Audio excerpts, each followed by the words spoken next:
उनसे? बीजेपी को माफी मांगनी चाहिए अच्छा। और बीजेपी का अगर पदाधिकारी है उसको बर्खास्त करना चाहिए। ये ऐसे नहीं चलेगा। कभी पार्लियामेंट में आप डॉक्टर अम्बेडकर के बारे में कुछ बकवास करते हो, कभी का आप हिंदू मुसलमान करते हो, कभी कपड़े टोपी की पहचान करते हो, कभी कुछ इतिहास करते हो। उठा के देखिए ना, कभी ऐसे कोई बर्खास्त हुआ है? बयानबाजियां तो इन लोगों ने की है, पहले भी की है। नहीं, बर्खास्त मानिए नहीं, इनकी वजह से देते हैं। अंदर से बहुत लोगों ने अच्छा कहा होगा, उसको अप्रिशिएट किया होगा, बंद जुबान में, बंद कमरे में, इसीलिए तो हिम्मत है। नहीं किसी XYZ की हिम्मत है क्या इस तरह का बयान दे दे, सोच भी सके। और स्टेज पे जो लोग बैठे हुए थे, जो सबसे लीडर थे, उनको इमीडिएट करना चाहिए था कि अभी माफी मांगिएगा, आपने गलत सेंटेंस बोला है। इनको शर्म नहीं आती? एक मिलिट्री की अधिकारी अपनी बहन बेटी के बारे में इस तरह सोचना, तो इनको कोई सिंदूर विंदूर से लेना देना नहीं। ये बकवास कर रहे हैं, सिंदूर का भी तमाशा बना के उसके वोट की राजनीति करना चाहते हैं। नमस्कार, जनता लाइव देख रहे हैं आप और मैं हूं आपके साथ पूजा। अभी देश की जनता देश के प्रधानमंत्री से बस एक ही सवाल कर रही थी कि तू इधर उधर की न बात कर, ये बता कि कारवा क्यों लुटा। इतने पर बीजेपी के मंत्री कुंवर विजय शाह, इनका एक विवादित बयान सामने आता है और विवादित बयान कुछ इस हद तक होता है कि देश में जो दो बेटियां जिन्होंने देश को गौरवान्वित किया, जिसमें पूरा समाज एक साथ एकजुट होकर उनकी वाहवाही, उनका पीठ थपथपा रहा था, उसी बीच वो सामने आते हैं और उन्होंने जो बयान दिया है वो इतना अभद्र है कि मैं आपको बोलकर भी नहीं बता सकती। तो उनके बयान के बाद से लगातार पूरा देश एकजुट होकर कह रहा है कि इन्हें माफ़ी मांगनी चाहिए और सरकार को, बीजेपी को इन पर कड़ी से कड़ी कार्रवाई भी करनी चाहिए। अब उन्होंने टूटे फूटे लहजे में माफ़ी मांग ली है, पुराने लहजे में माफ़ी मांग चुके हैं हालांकि वो, लेकिन उससे ये लगता है कि हाँ, उन्हें अपनी गलती का कोई एहसास नहीं है, बस एक फॉर्मल माफ़ी मांग ली है उन्होंने। लेकिन इसके बाद भी लगातार जनता बीजेपी से ये कह रही है कि उन पर कार्रवाई की जानी चाहिए, उनके ये विवादित बयान, बिगड़े बोल, उसको ऐसे हल्के में नहीं लिया जाना चाहिए। अब इस पूरे मामले पर बातचीत करने के लिए हमारे साथ बलराज मलिक जी हैं, पेशे से अधिवक्ता हैं। तो सर, देश ने जो एकजुटता दिखाई बीते दिनों और जिस तरीके से पूरा देश, विपक्ष सब एक होकर एक लहजे में एक साथ खड़ा हुआ, बड़ा ही खूबसूरत लगा। और उसके बाद जिस तरीके से दो बेटियां देश के निकलकर सामने आई और उनका लोगों ने धर्म और बाकी चीज़ों से इतर उसको, उनकी खूब वाहवाही की, उनकी प्रशंसा की, और उसके बाद इस तरीके का बयान देना विजय शाह का, कैसे देखते हैं इसे आप?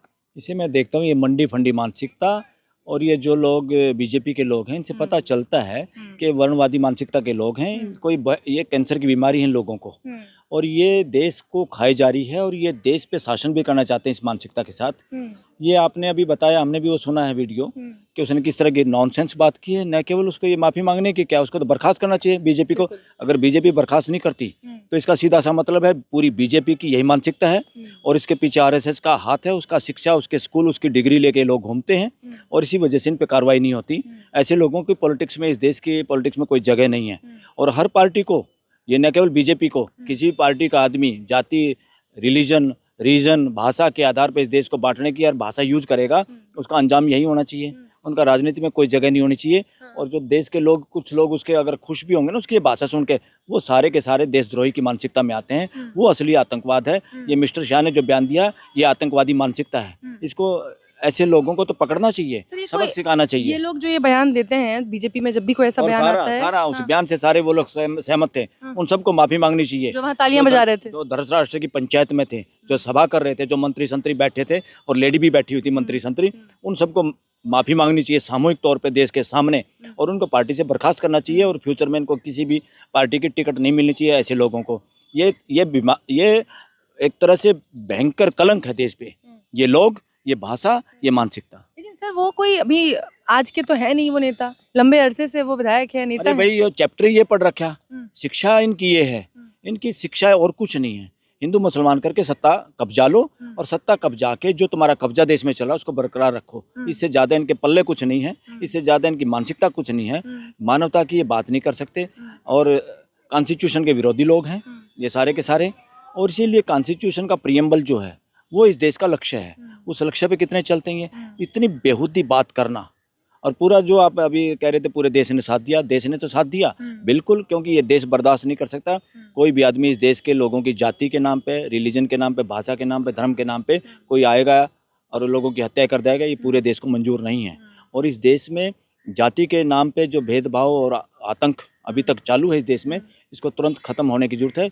ये उस आतंकवाद से भी ज़्यादा खतरनाक देश के अंदर चल रहा है जो पाकिस्तान प्रायोजित बताते हैं। अभी बीते कुछ दिनों से जिस तरीके की खबरें आ रही थी, सारा समाज एक साथ खड़ा था, वीडियोस भी सामने आ रही थी, लोग हर धर्म के, हर वर्ग के लोग कह रहे थे कि अगर जरूरत पड़ी तो हम सीमा पर जाएंगे, हम भी अपने सेना के साथ लड़ेंगे कंधे से कंधा मिलाकर। एक अच्छा माहौल देश में बना। ऐसी परिस्थिति के बावजूद लगा कि हाँ, देश एकजुट है, जो कि बहुत ही खूबसूरत बात थी। उसके तुरंत बाद इस तरीके का बयान देना और समाज में फिर से कहीं ना कहीं वही पुराना ट्रेंड चलाना, इस पर क्या कहेंगे? ये बिल्कुल गलत है, ये बेहूदगी है, इमोरलिटी है। ये लोग इस लड़ाई को भी राजनीतिक चश्मा पहना के, इनकी सब सोच ही यहाँ तक है कि कुछ भी करें, कुछ भी लड़ाई हो या और कुछ भी देश में इलेक्शन हो, कहीं हत्याएं हों या कहीं भी झगड़ा समाज का हो या कोई मुद्दे हों समाज के, इनको घुमा फिरा के हिंदू मुसलमान करके वोट दे दो। इसलिए देश के लोगों को इन वर्णवादी मानसिकता वाले आतंकवादियों से बचना होगा।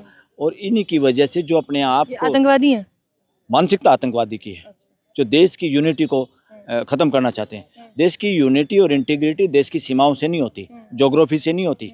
यूनिटी और इंटीग्रिटी होती लोगों की इज्जत करने से और लोगों को दिल से जोड़ने से। अगर दिल ना जुड़े तो घर में बंटवारा हो जाता, दीवारें खिंच जाती हैं तो बंटवारा हो जाता है। इसलिए इंटीग्रिटी और यूनिटी के लिए सबसे ज़्यादा ज़रूरी है पूरे देश के 140 करोड़ लोगों को सिटीजन के चश्मे से और मानवता के चश्मे से देखने के अलावा कोई दूसरा चश्मा ना चलेगा, ना चलाना है। तो इस वजह से ये जो चश्मा बीजेपी या जो सत्ता के लालच में दूसरे पार्टी भी अगर कभी इस चश्मे को चलाती हैं, वो सारे के सारे आतंकवादी मानसिकता वाले हैं, शासन मानसिकता वाले हैं। शासन मानसिकता हत्यारी मानसिकता होती है। वो मानसिकता लोगों को मरते हुए देख के राजनीति करते हैं या लोगों को मार के राजनीति करते हैं। ये मानसिकता वो है, ये कहीं भी हो। सर, माफी तो वो मांग चुके हैं अपनी इस बयानबाजी के लिए कई चैनलों के माध्यम से। बीजेपी को माफी मांगनी चाहिए। अच्छा। और बीजेपी का अगर पदाधिकारी है उसको बर्खास्त करना चाहिए। ये ऐसे नहीं चलेगा।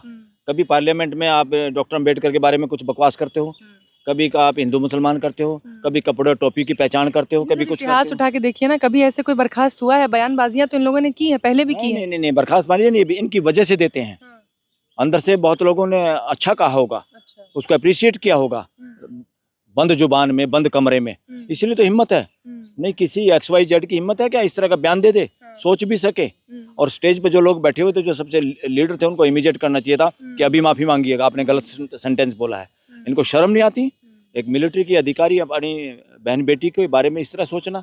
तो इनको कोई सिंदूर विंदूर से लेना देना नहीं, ये बकवास कर रहे हैं। सिंदूर का भी तमाशा बना के उसके वोट की राजनीति करना चाहते हैं। ये सिंदूर की अहमियत को नहीं जानते लोग। अगर जानते तो इस तरह की बकवास टूची लैंग्वेज यूज नहीं कर सकते। और भरी स्टेज एक तरह से दुर्योधन की सभा थी वो, जिसके अंदर किसी की हिम्मत ही नहीं हुई उसको टोकने की, बोलने की। और बीजेपी की, RSS की, इनके लीडरों की। शिवराज सिंह चौहान की पत्नी को लेकर भी इनका एक पुराना बयान है, उस पर भी उन्होंने एक दोहरा कमेंट किया था, जिस पर काफी उनकी किरकिरी उड़ाई गई थी। उन पर भी उन्होंने एक अभद्र टिप्पणी की थी। तो कहीं ना कहीं महिलाओं को लेकर इनके इस तरीके की बयानबाजी नहीं है, ये पहले भी कर चुके। ये महिलाओं के बारे में, अपनी महिलाओं के बारे में नहीं करेगा। ये शाह अपनी बहन बेटियों के बारे में नहीं करेगा, अपनी समाज की बेटियों के बारे में। ये सब आप ये जो कह रहे हैं ना, इनको महिलाओं की इज्जत नहीं, इनको अपनी अपनी की इज्जत, दूसरों की इज्जत इनके लिए कोई इज्जत नहीं। ये खतरनाक मानसिकता के लोग हैं। उसको कहे ना, वो अपनी बहू को, अपनी बेटी को, अपने भाइयों को, अपने रिश्तेदारों को, अपने जाति के लोगों को, अपने समाज के लोगों को कभी बोलता तो समाज उसको जूते मारेगा। ऐसे आदमियों को, किसी भी समाज कोई बुरा नहीं है। इस तरह की मानसिकता वाले लोग, इनका इलाज जरूरी है। और शिक्षा से इलाज हो सकता था, मगर ये शिक्षा जहाँ से लेते हैं वो केंद्र ही डिविजिव लोगों को बांटने का, उनकी डिग्रियां सारों की वो हैं। एक तरह से आतंकवादी मानसिकता, हत्यारी मानसिकता, शासन मानसिकता, भेदभावपूर्ण मानसिकता, वर्णवादी मानसिकता, ये उसी स्कूल के पढ़े लिखे लोग हैं सारे के सारे। तो आप चाहते हैं कि उन्हें उनके पद से बर्खास्त किया जाए? करना ही चाहिए था। मैं क्या चाहता हूँ, ये तो कर देना चाहिए था, ड्यूटी बनती है। ये कोई मांग करेंगे अगर लोग, उनको दिखाई नहीं देता।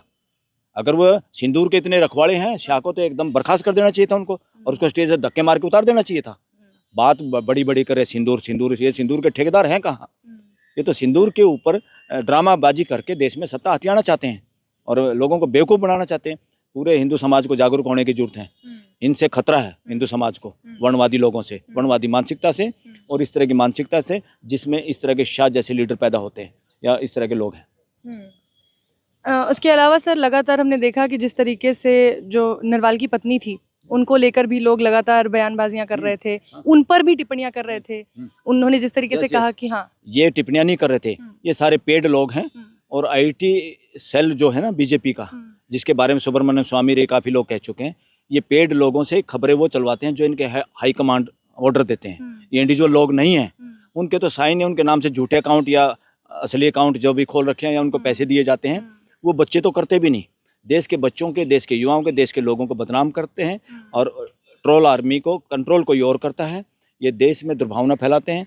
और जो हमारी बेटी, हरियाणा की जो बेटी थी जिसका हस्बैंड नेवी में था, उसको शहीद किया गया, समाज बिल्कुल इसके बारे में सचेत है, पूरा देश सचेत है कि किसी भी बेटी का इस तरह से सुहाग उजाड़ना इस देश की संस्कृति में उसको माफ करना नहीं है। उसने जब इतना इलाज करना है, मगर वो इलाज नफरत से नहीं, बिल्कुल आमने सामने से या उसको समझा के या आमने सामने से करने का है। वो इस तरह से नफरत पैदा करने का, रोटी सेकने का राजनीति का नहीं है। उस बेटी ने, जो बहादुर बेटी ने जो बयान दिया, वो काबिले तारीफ था। वो मानवता, एक शिक्षित महिला, एक शिक्षित बेटी का यही बयान बनता था। हम सब अप्रिशिएट करते हैं उसको। लोग कह रहे थे कि यही वजह है, इसीलिए शादी के 3 दिन बाद अपने पति को खा गई, इस तरीके के कमेंट्स आ रहे थे उनके बयान। ये इसी के सहा के चाचा, वो भतीजे होंगे ट्रोल आर्मी, इन्हीं लोगों के वो लोग हैं। ये उन बच्चों का कसूर नहीं जिनका नाम आता है ट्रोल आर्मी में या जो करते हैं। ये फौज है, उनको पैसे मिलते हैं बहुत सारे लोगों को।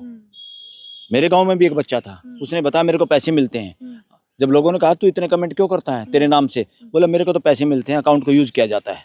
इस तरह की बातें हैं। इस देश के लोगों को समझ जाना चाहिए, जो ट्रोल आर्मी से डरने की जरूरत नहीं है। ट्रोल आर्मी एक तरह से, ये आर्मी खुद इनकी बीजेपी आईटी सेल की आर्मी है। अगर इसकी गहन जांच होगी तो देश में, या जो भी दूसरी आर्मी भी अगर कोई है ट्रोल आर्मी, कोई कांग्रेस चलाती हो, कोई और XYZ चल, ये सारे लोग गड़बड़ करते हैं। देश में हिंदू मुस्लिम एकता की बात करना, भाईचारे की बात करना और ये बात करना कि देश में जो है सौहार्द रहे, लोग एक साथ मिलकर जिस तरह से लोग खड़े हुए थे, अगर हम इसकी बात करते हैं तो आपको ट्रोल किया जाएगा। आपके पीछे ये जो सोशल मीडिया की ट्रोल आर्मी है वो छोड़ दी जाएगी। उससे डरने की जरूरत नहीं, ये ट्रोल आर्मी से किसी को डरने की जरूरत नहीं। और किसी को वो निश्चिंत रहो, ये तो जानबूझ के उन बच्चों जिनके जो ट्रोल करते हैं उनके भी हाथ में नहीं है।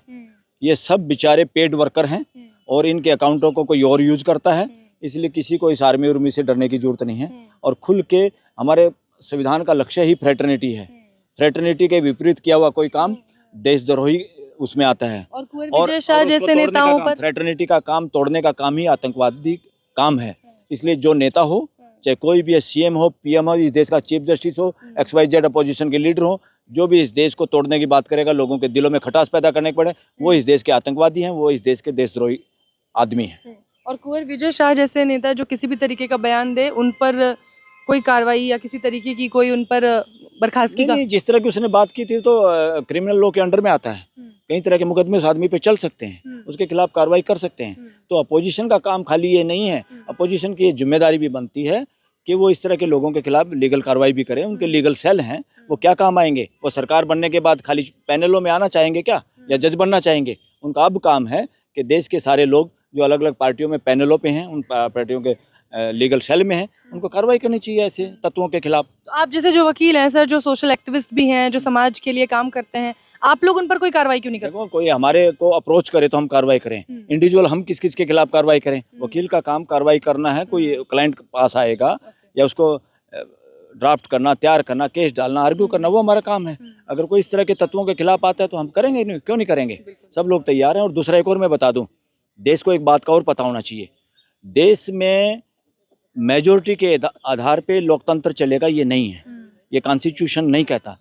मेजोरिटी के आधार पे, पार्लियामेंट की मेजोरिटी के आधार पे कुछ कानून पास किए जा सकते हैं, मगर देश को ये भी समझना, डेमोक्रेसी में जो अपोजिशन का लीडर है वो अपोजिशन का लीडर नहीं है, वो लीडर नंबर 2 है। अपोजिशन कहना गलत है, क्योंकि देश के लोगों ने उनको चुना है। पार्लियामेंट में किसी का नंबर हो सकता है ज़्यादा हो तो उसको हम कहेंगे पार्लियामेंट की मेजोरिटी, मगर देश की मेजोरिटी तो अभी भी अपोजिशन के साथ है, क्योंकि कितने % वोट अपोजिशन के साथ हैं। उनके संख्या में भले ही MP कम हो, मगर देश की मेजोरिटी अभी भी अपोजिशन के साथ है। उस दृष्टि से देश को देखना होगा। सर, एक सवाल आखिरी ये है कि इस देश में आखिर मुस्लिमों को कब तक इस तरीके के बयानबाजियों का सामना करना पड़ेगा और कब तक उन्हें शक के घेरे में रखा जाएगा? ये जब तक होगा जब तक लोग हिंदुत्व के चक्कर में बेवकूफ़ बनते रहेंगे। और हिंदुत्व में जो समाज आता है, असली तो बहुजन समाज आता है। ये वर्णवादी लोग तो हिंदू भी नहीं हैं। ये वर्णवादी लोग हिंदू मानसिकता के भी नहीं है। ये तो अपनी मेजोरिटी बनाने के लिए, अपना शासन बरकरार रखने के लिए हिंदू हिंदू हिंदू करके दूसरों को शामिल करके अपने पीछे भीड़ को लगा के खुद उनके मुखिया बन के वर्णवादी मानसिकता का क्या शासन और अव्यवस्था स्थापित रखे रहना चाहते हैं, बस, और कुछ नहीं। ये है। चलिए, बहुत बहुत शुक्रिया सर हमसे इस तमाम मुद्दे पर बातचीत करने के लिए। धन्यवाद।